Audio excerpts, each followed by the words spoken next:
Hey, folks, welcome to this special edition of the Wind Down. We're going to call this a short cast because I'm not going to be on here too long because I have a very specific topic that I want to talk to you about that's buzzing all over social media and definitely all over the black community. What am I talking about? First and foremost, Columbia, South Carolina, stay safe. We see y'all struggle. I ain't gonna tell you what to do. I'm just gonna say be safe when you're doing it. Everybody should have poo shiesties on with gloves. Just my thoughts for you. Just my thoughts for you. But why am I saying that? Because the brother Cyrus Belton, 14 years old, shot in the back. Asian store owner chased him over 100 yards, shot twice in the back, and he beat the charge. So what is everyone in the black community talking about? Everyone's talking about no more of our money to go to them or their stores. This is the straw because we all have, I'm going to say, issues with others in our community and how they treat us. And because we're in food deserts that are on purpose, and because we're in certain impoverished areas, there are only a few stores, if not just one. But it seems like we're ready. I'm sad that it's because of this incident, but it seems like we're ready. And whether you understand it or not, your frustration right now is a beautiful thing. Your irritation right now is just a wonderful thing because it's time for change, and it's only up to us to change us and our community. So let's get to some of the things I wrote down. We have to do something with this energy. Two things. We have to do something with this energy, and this is forever. We're not talking about a boycott. We're talking about systematically starving stores out until they leave and put a for sale sign up, and then some black wealthy person that has the finances and the credit and the know-how to come grab it up and reopen it if you didn't already open up something across the street to help the community divert the money to a black-owned business. It has to be that way. It has to be forever, folks. It has to be forever. No more boycotts. No more boycotts. We build to support our own.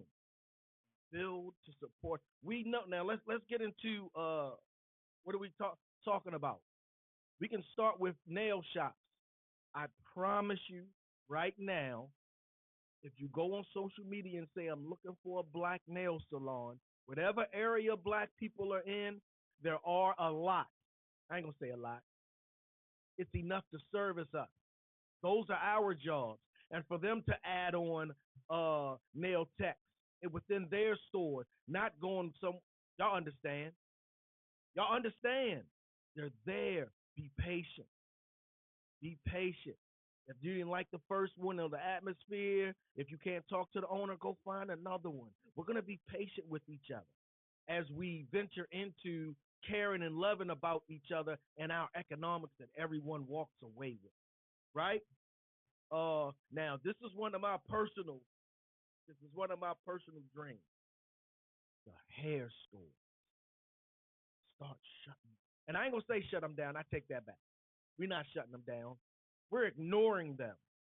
Walking by them, they're not even in our eyesight. We're not shutting them down. They can stay open as long as they want to stay open. We're not gonna go there. And I'll say this too, because there's a lot of sisters going natural right now. If you're thinking about it, sister, if it's been on your mind, it's just the perfect time to do so. You can get whatever you need to oil your hair from somewhere else. And that's another thing. As the black community, we better start ordering online like we use Amazon. In fact, we can use Amazon because there are black owners on Amazon. But you see folks with websites selling things for your hair, things for your skin, jewelry, clothing. Yeah, it's that time. Use the technology for us. For us. 100%. Y'all don't understand how pumped. I've been waiting for this conversation so long, and I really I want us to take heed to how important this is. Take heed to when your child asks you, Mommy, why are we not going to that McDonald's no more? Because the black guy owns one 3 miles up the store, up the road. And if we're gonna go to a McDonald's, we're gonna find one that's franchised by us. We're gonna find that black owned Chick-fil-A. You understand? We're in the system.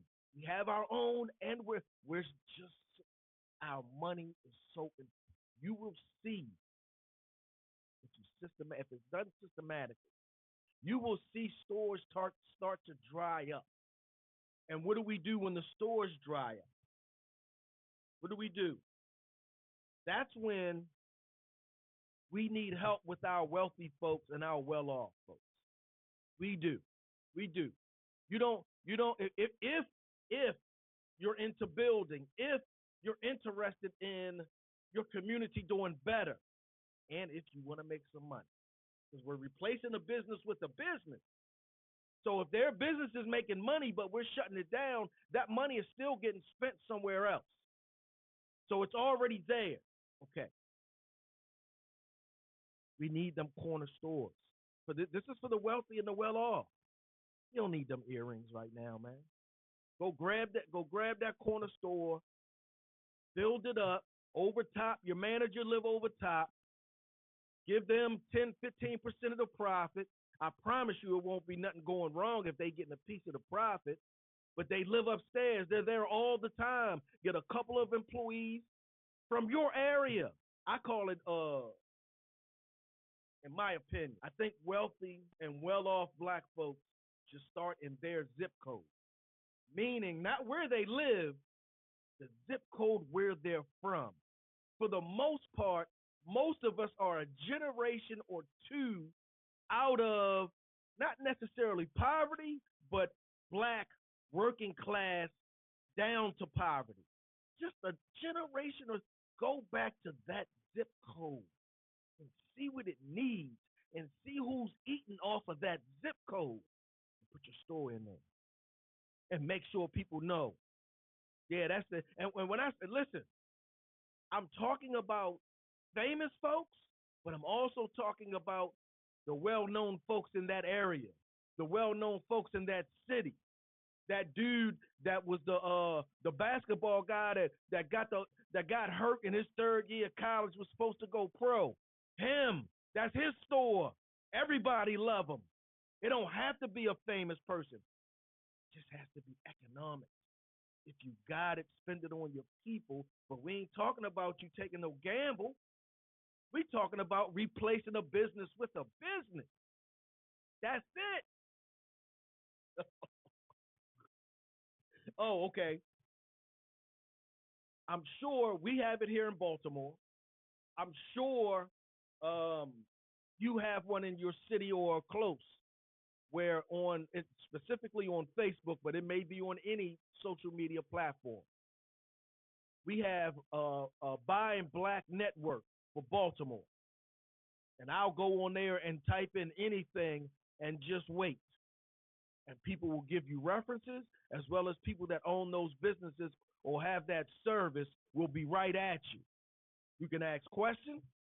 You can do your investigation on them because other folks are putting in all of that.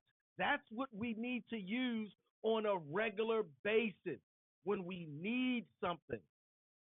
When we need it, we're supposed to have somewhere to go, and we really do. But if all of us, hey, listen, folks. If 30 or 40% of us start doing this, it'll convince everybody else to start doing that. We're not redoing a bar for a bar. If that's what it is, put one across the street or around the corner, and everybody go there. You'll see them dry up in less than a month. But I will say this. Two more things before I go. Like I say, this is shortcast. I'm not. I just want to speak on this real quick, right? I'm going to say this. When you do have those businesses and you are making money, and there are black-owned businesses right now that are making good money, we have to give back. And what do I mean by give back? It could be sponsoring a football team. Just that's your football team. 10 to 12. That's it. That's every year you got them. And everybody knows because your patch on a jersey or you at the game with your company shirt on, handing out cards, telling them where to come. That is needed. A yearly cookout, a Christmas giveaway, Thanksgiving giveaway, because you've been spending your money here all year. I got you for a day or two out. I got the computer program. I got the computer class at the rec for the next 3 weeks. I got that. I got the GED program, and if it lasts 6 months, tell me what it costs. I'm gonna eat 50% of that for y'all. All of that has to be part of what we're thinking about. Use the energy properly. You can't just be mad. We have to be strategic, and we have to understand this is forever. That's our money. Those are our jobs. We just got to do a business for a business. Hey, go when you go to open up your store across the street from them. Go in there and write down everything they got and the prices. Go in there and then replace that with a whole bunch of black-owned products too. We make cookies and chips. Not to we fighting to get them into the big spot. We don't have to. We can survive very, very well off of supporting each other. Chips, cookies, soap powder, toilet paper. All of that is in the corner store because they in the corner store and it gets bought on a regular. Oh, one more thing. Those of you who are very well off, as well as famous folks, that went to a PWI, that's a predominantly white institution. I say do this, if at all possible, the economics allow. Whatever, they just stripped the voting rights, right? That was back in 64. So whatever HBCU you would have went to, donate to that. I ain't saying ignore the school that you alma mater. I'm not saying that. I'm saying if they want to go back, we can go back too, because we were tight back then. We were tight. That HBCU. You have those economics, you start a nonprofit and divert the money to whatever you want. Please, not just sports, because we got that. I'm not going to act like we don't. I'm not going to act like we don't need more, but we need to invest in the future. Computer classes, AI, IT, plumbing, bricklaying, all of that can come from us just starting to hold our dollars for our business. Anyway, I can go on forever for this, but I said I was going to do about 15 minutes. We have 17 right now. Hey, black people, let's go. I'm telling you, it's a wonderful thing if we down for this struggle right here. And this is a joyous struggle. This isn't even a hard struggle. The economics are on our side. Nobody can tell us where to spend our money. We just do it freely because of the system that's been put in front of us.